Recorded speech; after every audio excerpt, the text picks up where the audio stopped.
If you look at the sample of the water as it comes into the plant, it's where all the dirt and everything is as it goes toward the end of the sediment basin, and you can see the water getting lighter because the water's getting cleaner before it hits the top of the filters.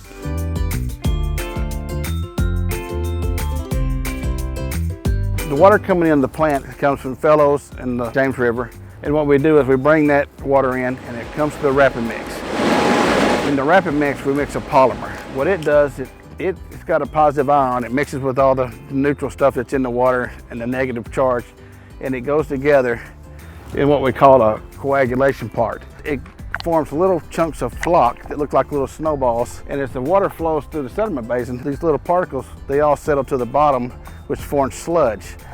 If you get too much sludge in your basin, it shows your detention time down, because your water coming in, it travels faster across the top of the sludge to your filters than it does if you have an empty basin. We have to run the Blackman's plant because Blackman supplies 2/3 of our water, so we have to have it operational at all times. The advantage is having two basins. When the sludge gets high, when we start our cleaning process, we can take this basin and take it down and then leave that one in operations. We clean the basins twice a year, usually in the spring and in the fall.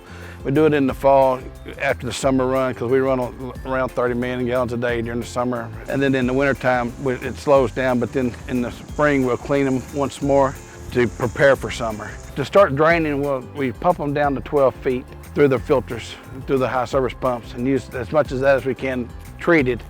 And then once that's done, we open up a valve over on the corner and it flows into the concrete pond down below, and it pumps back to the head of the plant also. It takes 3 days, 4 days to drain.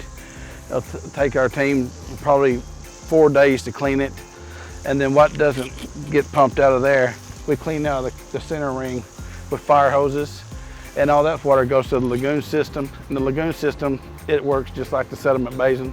It works its way through. It has residuals that fall out.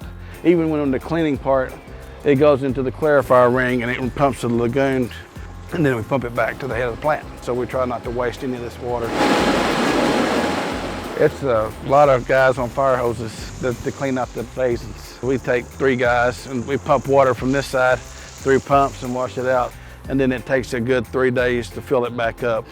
We take great pride in making sure the water for our customers to consume is safe day in and day out. We're a part of the American Water Works Association Partnership for Safe Water. And in 2019, we received our 19th year of the Director's Award. And in 2024, we're on course to get the 25th year award. There's a lot of work that goes into making this happen. It's a team effort. Everybody's all in it for the same goal, is to have the best drinking water we can produce for the city of Springfield.